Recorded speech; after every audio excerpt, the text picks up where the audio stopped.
台中市议会昨昏是针对校园内底老师犯下性骚扰案件头一摆召开会议，说因为讲这调查的过程敢应该公开还未煞，主要是拿赢是认为讲这对受害者造成第二届伤害，应该赶紧对外公布调查结果就好。严格的也是认为讲，这主要是要来讨论讲教育局敢有欠点，敢有缺失，所以甲温书无关系。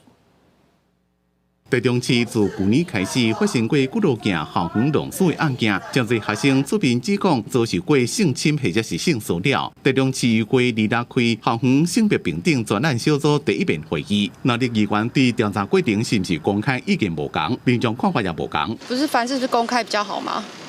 比较透明。对啊，透明比较好，不要黑箱作业嘛。那他们有问过受害者的想法吗？他们看到的话，又要再次想起来，而且网络上的人又不一定会支持他们，有很多人不是会检讨受害者。国民党用性骚扰防治准则，讲调查过程无应该公开，以免造成受害者二次伤害。但是教育局应该赶紧公布调查结果。民进党是依照台中市议会专案小组设置办法，认为邀请各界人士监督教育局行政流程是不是有疏失，跟温书无关系。我们担心所谓的公开邀请学者、邀请团体来，到时候我们这些议员可以保密，但是他们或许会去讨论案情。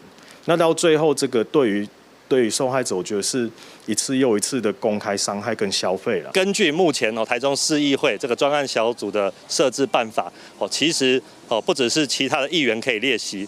媒体甚至民间团体、专家学者都可以列席，这是我们行使议员的职权。要邀请谁列席旁听，我想并不是一个问题。人本教育基金会强调，性别平等教育法内面即个规定，对当事人甲检举人相关资料爱保密。调查教育局识别等疏失，是当接受公众评论的代志。去年居人国中案的时候，泄密的部分至今没有给受害者任何一个交代。 那个流程到底是怎么走？然后扩大调查的部分，教育局是如何执行的？我想这个是可受公益的，也必须要受到监督的。因为拿到双方无共识，上面决定后一遍开会进前，将台中市法制局列席说明，讨论是不是当公开。记者综合报道。